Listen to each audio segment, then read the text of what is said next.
तो पूरा विश्व कह रहा है कि मेरा। अब केवल प्रभु प्रभु, ये सब भिखारी हैं, स्वार्थ के भिखारी। कौन मेरे को साथ देगा? कौन? सच्ची बड़ी कृपा होती जब प्रतिकूलता मिलती है। तब जैसे नेत्रों में पर्दा पड़ जाए तो कुछ दिखाई नहीं देता, पर ऑपरेशन हो जाए तो ठीक दिखाई देता है। ये प्रतिकूलता एक महामहिम ऑपरेशन है। आंख खोल के देखा गया कोई नहीं। परिस्थितियों को नकारात्मक भाव से ना देखा जाए, वो प्रकाश पैदा करने के लिए प्रतिकूलता होती है। ना कोई मित्र है और ना कोई शत्रु है, बस एक भगवान का आश्रय है। ये वो प्रतिकूलता भगवान इसलिए देते हैं कि अंतर में केवल उनका अधिकार रह जाए, दूसरे का नहीं। ये मेरा स्वामी बुलवा रहा है, क्योंकि पहले बुलवाया अनन्य आश्रय के लिए और अब बुलवा रहा है कि देख मेरा दुलार, मैं कहीं भी बैठकर तुझे ऐसे शिखर पर चढ़ा सकता हूं जहां सब वंदना करते हैं। मूकम करोति वाचालम पंगुम लंघयते गिरिम। कभी किसी पर दोषारोपण करके प्रतिकूलता को प्रतिकूलता मत मानना। वो प्रतिकूलता केवल शिखर पर चढ़ाने के लिए होती, ऐसी ऊंचाई पर चढ़ा दी जाती कि आश्चर्य होता है कि कल ये रज हम पैरों से दबा रखे थे, आज ये मुकुट पे कैसे बैठ गई? वो वायु का संयोग, अनुग्रह का संयोग। इसलिए मनुष्य की तो बात क्या, किसी का भी सहारा नहीं लेना अपने आराध्य देव के सिवा। कदम कदम पर यही तो अनुभव का जीवन तब होता है जब किसी का सहारा नहीं होता। हम चाहे भी सहारा लेना तो कोई बनता नहीं है सहारा, कोई नहीं बनता। उसका कौन सहारा बनता है जिसका संसार में किसी भी गुण से संबंध नहीं है? कौन सहारा बन? कोई नहीं। सच्ची मानिए, बड़ा भ्रम है कि हमारा कोई मित्र है और या हमारा कोई सहयोगी है। इस भ्रम को मिटा दीजिए। सच्चा मित्र केवल एक मात्र आराध्य देव है। ये समझ में आ गया तो छाती फूल जाएगी और चौड़ी छाती करके विश्व में सीम की चाप सके को तासु, बड़ रखवार रमापति जासु। ये हम कृपा की बात कह रहे हैं। कभी किसी को नीचा मत समझना। वो मालिक का एक दिया हुआ पार्ट है। वो उस समय की लीला है केवल। वो कुछ क्षण उसके अभिमान को रौंदने के लिए, वो दैन्यता प्रदान करने के लिए लीला है। इसके बाद ऐसा उठेगा कि कोई छू नहीं सकता। बिल्कुल हृदय में जब प्रतिकूलता बाहर से मिले तो प्रसन्न होना कि अब ऊंचाई पर चढ़ने की सीढ़ी मिल गई और ऐसी ऊंचाई पर चढ़ाया जाएगा। सच्ची आपसे कहते हैं, भगवान के सिवा अगर किसी का सहारा मन में है तो धोखा ही मिलेगा। और जिसे केवल एकमात्र इष्ट का सहारा, उसे बाहर से कोई पहचान नहीं सकता। और वो एक क्षण में इतनी ऊंचाई दे सकते हैं कि जो करोड़ों जन्मों की साधना से नहीं मिल सकती। सच्ची मानना जो आश्चर्य होता है, ऐसा कैसे हो सकता है? वो कर तुम है, वो अकर तुम है, वो अन्यथा कर तुम है, वो सर्व समर्थ ईश्वर है और ये उसका दास है। दास की उदासी को देखकर हंसना मत, क्योंकि वो उस महान का सेवक है कि जिस दिन नजर घूम गई उस दिन सबकी नजरें वहीं लग जाएंगी जिसको उदासीन भाव से देखा जाता था। हरि प्रताप बल गिनत न काहू, निडर भय सब चेरे। जो वास्तविक भगवत दासत्व की ठसक में आ गए वो निडर हो जाते हैं, उनको काल का भी डर नहीं होता। इसलिए सब तजी तू शरणागति आए, दृढ़ करि चरण गहेरे। शूरदास प्रभु तुम्हारे मिले ते, पाए सुख जू घनेरे। हे प्रभु, आपने मुझे अपना शरणागत बना लिया। अब तो मैं दृढ़ता पूर्वक आपके चरणों को ही पकड़ लिया। सूरदास जी कहते हैं कि हे प्रभु, तुम्हारे मिलने से जो मुझे सुख मिला, मिलने का मतलब आपके चरणों का आश्रय लिया, आपका नाम का आश्रय लिया। बोले ये घनेरा सुख है, घनीभूत, जिसमें दुख का प्रवेश ही नहीं हो सकता।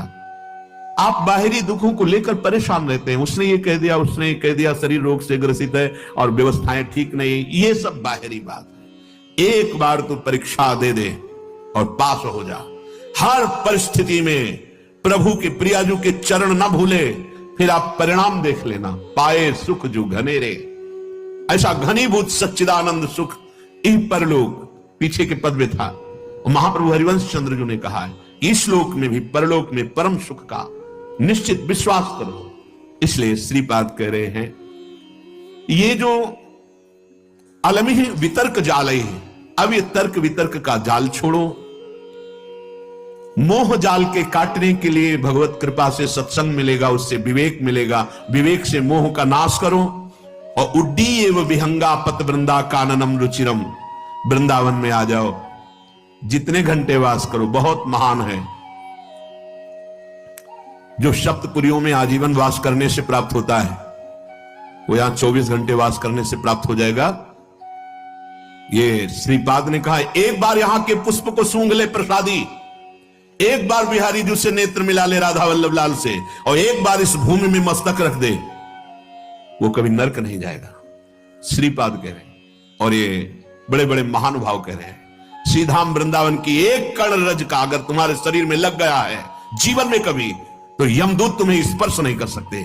ये ब्रजरज, ये वृंदावन रज है, इसकी महिमा कहीं भी रज की महिमा आप नहीं सुनेंगे, लेकिन ये ब्रज रज की महिमा संपूर्ण शास्त्रों में जय घोष को प्राप्त हो रही। फिर वृंदावन रज, ये तो महारानी जी के चरण चिन्हों से युक्त भूमि है, एक से एक प्रेमी महाभागवतों के आंसुओं से भीगी हुई ये भूमि है, ये प्रेम भूमि है, जहां प्रवेश करते ही उद्धव का ज्ञान धूल धूसरित हो गया, जो बृहस्पति के समान ज्ञानी, क्योंकि गुरु अपने शिष्य को समान ज्ञान प्रदान करता है। बृहस्पति जी के शिष्य श्री कृष्ण के मित्र यहां आते ही उनका ज्ञान धूसरित हो गया और प्रेम पिपासु बन गए। चल रहा था कस्तरती कस्तरती मायाम, माया से कौन तरता है, कौन तरता है, तो उत्तर हुआ था यो संगास त्यजति यो महानुभावम सेवते निर्ममो भवति। दो की व्याख्या हुई थी। संगास त्यजति विषय संग, भोगी पुरुषों का संग, जिनके संग से हमारी मति व्यसन में फंस जाए, गंदे आचरण में फंस जाए, गंदी बातों में फंस जाए, ऐसे लोगों का संग नहीं। जो हमारी आंतरिक वृत्ति प्रभु से विमुख कर दे, प्रियालाल के चिंतन से रहित कर दे, उस वृत्ति का संग नहीं। ये हुआ संगास त्यजति। दूसरा महानुभावम सेवते, महापुरुषों का संग माया से तरने के लिए अमोघ बात है। जिसका अंतिम जन्म होता है उसे संत समागम प्रभु प्रदान करते हैं।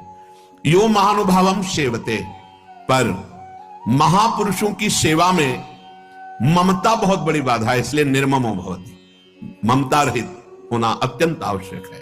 यह ममता एक ऐसी बड़ी बाधा है कि भगवत कृपा से जो महात्माओं का संग मिलता है तो ये ममता से बंधन युक्त हुआ मन उनकी अवज्ञा कर देता है, अवहेलना कर देता है। बहुत सूक्ष्म विषय है। जीवन में वो अवहेलना जो तुम्हारी ममता तुम्हें हर कदम नीचे गिराएगी, कभी ऊंचे नहीं उठा सकती। और अगर गुरु की ममता, तो ममता का भी पोषण होता और समता का भी पोषण होता, और प्रियालाल की प्राप्ति में कोई बाधा पहुंचा दे ऐसा पैदा नहीं हुआ। तुम खिलवाड़ समझते हो? गुरु कृपा ही केवलम, भगवान अपनो परण विसार, भगत को पूर्व परण निभाऊं। आज्ञा पर जीवन भस्म कर देना, महत्व अपना मिटा देना, भगवत प्राप्ति के प्रेम रंग में खेलना होता है। खिलवाड़ समझ रखा है। इस मार्ग में भगवान की कृपा से जब यो संगास त्यजति, सब संगों का त्याग करता है गुरु कृपा से, तब महानुभावम सेवते, महानुभावों का संग मिलता है। फिर संपूर्ण सृष्टि का मालिक अपना प्रण भूल सकता है लेकिन अपने जन का प्रण नहीं भूल सकता। तुम्हें सिर्फ आज्ञा पालन करना है, बाकी का सब हमारा आराध्य देव देखेगा। नहीं, आप ममता का पोषण करके देखते रहो, तुम अपनी ममता की सुरक्षा भी नहीं कर पाओगे और परमार्थ की समता को जांच भी नहीं पाओगे। पूरे जीवन की उन्नति में आग लगा दी। अब कदम पीछे नहीं, आगे बढ़ेगा। और जब आगे बढ़ेगा तो ध्रुव जी ने कहा, मेरी मां का क्या हुआ प्रभु? मैं तो दिव्य सिंहासन पर जा रहा हूं। बोले, आगे जो चमकता हुआ विमान जा रहा है उस पर तुम्हारी मां विराजमान है। आह, पुत्रवती जुवती जग सोई, कुल धन्य हो जाता है। धन्य से जननी, धन्य सुतात, समझ में नहीं आता। ये ममता, ये मेरा शरीर, इसका अधिकारी मैं हूं, ये मेरी मां, ये मेरा परिवार, ये मेरा घर, मेरे पास पैसा, अब मुझे किसकी जरूरत है? एक छोटे से सीमित ममता के कुएं में गिर गए। असीम ममता प्रियालाल के चरणों में समर्पित करके, यह ममता एक बहुत बड़ी बाधा है। उसी में भगवत भाव करके चलने से आप वहां पास रहते हुए निकल सकते हो। आप विश्वास कीजिए, अगर वचन दे दिया है कि इस लोक परलोक में तुम्हें कुछ सोचने की जरूरत नहीं, तो तुम देख लेना गुरु प्रताप आगे से आगे सब होता चला जाता है। आप समझ नहीं पा रहे हो, तुम रोक पाओगे काल के थप्पड़ को? ना मां को बचा पाओगे, ना पिता को बचा पाओगे, ना परिवार को बचा पाओगे। अगर उन्हीं में भगवत भाव कर लिए तो सबका कल्याण कर लोगे, अपना भी और उनका भी कल्याण। रहस्य को समझ जाओ। निर्ममो भवति, ये एक ममता, ये मेरा घर, मेरा शरीर, मेरा परिवार, मेरी मां, मेरा पिता, मेरी संबंधी, मेरा मकान, मेरी जमीन, ये महानुभावों का सेवन करने से वंचित कर देता है। नहीं, मेरे गुरुदेव हैं, मेरे जीवन के, मेरे सर्वस्व के अधिकारी हैं, उनके आदेश पर अपना प्राण समर्पित कर दूंगा, उनके आदेश का उल्लंघन नहीं करूंगा। ये हुआ यो महानुभावों सेवते, महापुरुषों का सेवन किया जा रहा है। ये जो माया का बंधन है, इसे गुरुदेव की कृपा कटाक्ष से काटा जाता है। और सही पूछो तो काटना नहीं है, प्रकाश हुआ कि तुमने देख लिया कि कभी बंधा हुआ ही नहीं था। प्रकाश ना हो तो चाहे शिव बिरंच सम होई, गुरु बिन भव निधि तरे न कोई। जब आप सतमार्ग में चलते हैं तो कुसंगी जनों का तुम्हें त्राहिमाम बोलकर, क्यों? शरणागत का कभी नाश नहीं हो सकता, इसलिए तुम्हारा भी नाश नहीं होगा। तुम्हें लौट करके फिर उसी गली पे चलना होगा। ये भगवत मार्ग का पथिक है, क्योंकि तू भूला हुआ है पर वो भूला हुआ नहीं है। उसे भूल सुधारना आता है। भाग तो कितना भागेगा, जहां भागेगा। एक टांग मढ़ाई मेरे मालिक ने तो ब्रह्मलोक तक छोटा पड़ गया। भाग कितना भागेगा, उसी चरणों के पास ही तुम्हें घसीट के लाएंगे जहां से भागा है। लेकिन समय बर्बाद होगा। तुम्हारे सामने ऐसी परिस्थितियां पैदा होंगी कि त्राहिमाम बोलना पड़ेगा। मत देखो कि वो मौज में है, मौज में नहीं है। अधर्म और अवज्ञा करने वाला कभी उन्नति को प्राप्त नहीं होता। उसकी उन्नति अवनति का मूल कारण बनेगी। इस रहस्य को समझिए। ममता के बंधन में बंधा हुआ उपासक महापुरुषों का अपमान कर देता है। सत्संग और संतों की सेवा रूपी दिव्य ज्ञान मणि के प्रकाश में वो देख पाता है कि मैं कभी बंधा हुआ ही नहीं था, जीवन मुक्त होता है। पर वो मणि प्रकाश उसी के हृदय में होता है, ज्ञान मणि का प्रकाश, जो ममता के बंधन से रहित होता है। ममता एक अंधकारमयी रात्रि है जिसमें दिखाई ही नहीं देता मुझे क्या करना चाहिए। अंधकार में पहले सत्संग में जाने के लिए भगवान ने थोड़ी ममता कम की, फिर इसके बाद उसे छोड़ दिया। सिद्धांत देखो, अब तुम ममता रहित होकर दिखाओ। पहले सत्संग में, साधु संग में जाने के लिए भगवान ने कृपा की, साधु में लाया और ममता को कम किया, ममता के दबाव को कम किया। और जे ही तुम चले तो भगवान ने छोड़ दिया। जैसे छोटा बच्चे को मां चलाती, ऐसे जब वो लड़खड़ा के चलता है तो गिरने ना पावे, और जब वो चलने लगा तो हट गई। अब चल के दिखा। फिर जो ममता का रंग चढ़ा, फिर वो नष्ट कर देता है। क्यों? क्योंकि वो ये ध्यान नहीं दे पाया कि असली मेरी मां कौन है, असली में मुझे प्यार करने वाला कौन है। वो किशोरी जी वात्सल्यमयी, वो लाडली जी करुणामयी, उनको भूल गया। मन को प्रसन्न करने के लिए उस महान को त्याग कर दिया। त्याग कैसे होता है? अपने मन की बात मानना और गुरुदेव की मन की बात मानना, ये दो मार्ग हो गए।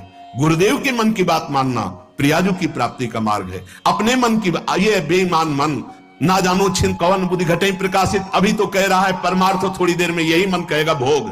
हम क्या क्या इसकी बात मानेंगे? नहीं, हम वो बात मानेंगे जो गुरुदेव कह रहे हैं। बोले सदगुरुदेव की शरण होकर उनकी सेवा में रहना। सदगुरुदेव का प्रताप जब उदय होगा तो साधु चरणों में प्रीति हो जाएगी। गुरु सोई जो साधु सेवावे, और साधु सोई जो विषय छुड़ावे। हरिराम व्यास जी कह रहे, गुरुदेव का प्रभाव क्या होगा? प्रत्येक संतों के चरणों में तुम्हारी अपार श्रद्धा हो जाएगी। ये गुरु प्रताप उदय होता है। वही गुरु है जो संतों की सेवा में अपने शिष्य की रति पैदा कर दे। जैसे अपने आचार्य, और जिन जिन रूपों में आचार्य रूपों में भय, तो दास दासोहम की ही पद्धति स्थापित की। अगर संतों के प्रति दासत्व भाव नहीं है, कुछ ऐसे जन होते हैं जो अपने गुरुदेव का तो आदर करते हैं पर अन्य संतों की अवहेलना करते हैं, निंदा करते हैं। वो ये नहीं समझ पा रहे कि मैं अपने गुरुदेव की ही अवहेलना कर रहा हूं, क्योंकि समस्त हृदयों में गुरुदेव ही विराजमान है। कभी वो सच्चे गुरुदेव प्रसन्न ही नहीं हो सकते जो अन्य भक्तों, वैष्णवों की, संतों की अवहेलना करे और सोचे हमारे गुरुदेव हम पर प्रसन्न। कभी वो गुरुदेव प्रसन्न नहीं हो सकते, कभी नहीं हो सकते। सब संतों की जय, सब संत भक्तों की जय, तो गुरुदेव अपने आप पर प्रसन्न हो जाएंगे। सातों सम्मोहिमय जग देखा, मोते अधिक संत कर लेखा, जाने संत अनंत समाना। बहुत महिमा वर्णन की गई। तो संत समागम श्री गुरु सेवा, यह अमृत रस पियो, ये अमृत रस है। कभी एक क्षण भी जो गुरुदेव के चरणों की सेवा में या संत समागम में व्यतीत किया, वो क्षण तुम्हें इस भव समुद्र से बचा लेगा, निकाल लेगा। विश्वास करो, वो क्षण कभी व्यर्थ नहीं जाएगा जिनकी गुरु सेवा बन गई। बड़े भाग्यशाली जिनको गुरु चरणारविंद की आज्ञा में रहने को मिला। संत समागम ये दुर्लभ वस्तु है। संत समागम हरि कथा तुलसी दुर्लभ दोए। अगर रोज हमें संत समागम सत्संग मिल रहा है, आप बहुत बड़े भाग्यशाली और धनी हैं। सूरदास धनी भाग ताहि को, जो हरि चरणन चित्त दियो। गुरु सेवा, संत समागम, इसका विशेष फल है कि आपका चित्त हा हरि रा राधा प्रिया प्रीतम के चरणों में निरंतर के लिए जुड़ गया। बड़े भाग्यशाली हैं जो जिह्वा से नाम रटने लगे। ये संत कृपा, गुरु कृपा का फल है। नाम रे मन राधा नाम कही लीजे, राधा नाम कही लीजे, गुरु के वचन अटल करी मानो, साधु समागम कीजे। रे मन राधा नाम कही लीजे, पढ़िए गुनिए भक्ति भागवत, और कहा कथ कीजे, राधा नाम बिन जन्म बादि है, वृथा जीवन कह जीजे। श्री सूरदास जी के, अय मन, बहुत तूने विषय चिंतन किया, बहुत भोगों में भागा, अब राधा नाम का चिंतन कर। सच्ची कह रहे, हृदय की बात कह रहे, मान लीजिए, मान लीजिए बस। जैसे भक्तमाल जी में लिखा है कि लाख बार हरि हरि कहा है। अगर लाख बार हरि हरि जपो और एक नाम किसी भगवत प्रेमी महात्मा का ले लो, तो लाख बार हरि हरि का फल मिल जाएगा।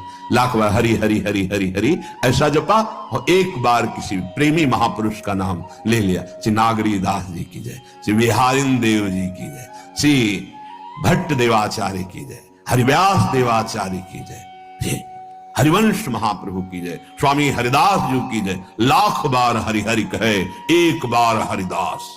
जो ही भगवान के किसी प्रेमी भक्त का नाम स्मरण किया, लाख बार हरि हरि कहने का फल मिल जाता है।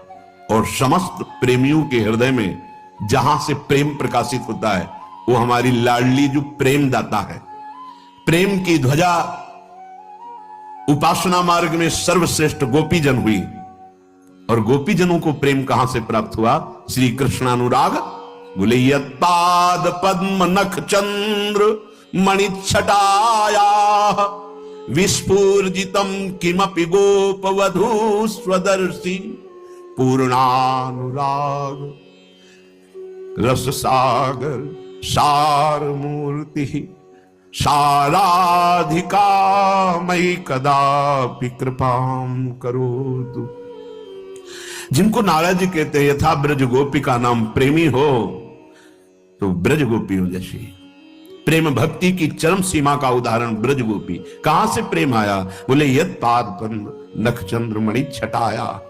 जिन स्वामिनी जी के चरणारविंद के नख की कांति का किंचित प्रकाश गोपियों के हृदय में हुआ, तो गोपी प्रेम की ध्वजा हो गई। कहीं किसी के भी हृदय में प्रेम प्रकाशित होता है, तो अव्यक्त रूप से या व्यक्त रूप से हमारी प्रियाजू की ही कृपा होती, क्योंकि प्रियाजू प्रेम समुद्र का सार प्रेम दाता है। जहां प्रेम के समुद्र लालजू स्वयं याचना करते हैं प्रेम की, वो हमारी लाडली जो है।